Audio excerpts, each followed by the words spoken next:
أنا اسمي عبد العزيز إبراهيم محمد من أبناء السودان. كنت براجع في الفيسبوك لقيت دكتور هشام غريب. الحمد لله اطلعت على الأشياء الإنجازات اللي اتعملت في مجال العيون، وجيت هنا مستشفى دنيا والحمد لله جهزت لعملية الموية البيضاء 15 سنة تقريبا. الموية الزرقاء بيقولوا في العينين الاثنين، فجيت هنا التشخيص إنه يعني يزيل الموية البيضاء من العين اليمين تركيب العدسة. العملية أكتر من سهلة، يعني الوقت كله ما ياخدش أكتر من ربع ساعة ولا 10 دقائق تقريبا. وأنت بتتناقش معي في أثناء العملية، يعني بتقول لي نحن الآن سحبنا المية، عشان بتقول لي ركبنا العدسة صح؟ يعني الحمد لله والشكر لله، والفضل يرجع لكم ولمستشفى دنيا. النتيجة إيجابية خالص، يعني حتى أنا بشوف النظر بتاعي ممتاز ممتاز، عاوز أقول ممتاز، لأن أنا بقرأ ويلكم تو يوز فيجن تيست. طيب، هي الفكرة في الحاج عبد العزيز إن إحنا كان عندنا موية سوداء اللي هي الموية الزرقاء جلوكوما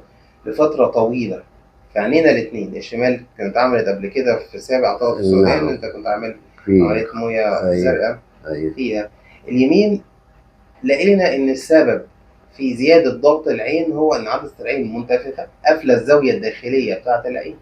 تاني هو القرار هنا هو إزالة عدسة العين اللي هي الموية البيضاء لها علشان نقدر نوسع الزاوية الداخلية للعين فالضغط ينخفض، وده اللي حصل فعلا. الفكرة دايما في الفحص هو إن إحنا نعرف ليه ضغط العين زيادة، وبناء عليه بنحدد الخطة العلاجية المظبوطة لكل مريض.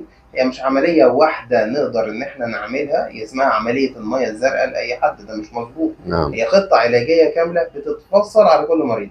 بالنسبة للحاج عبد العزيز كانت المشكلة عندنا إن الضغط عالي لأن الزاوية الداخلية للعين مقفولة نعم. بوجود عدسة العين التخينة والمنفوخة.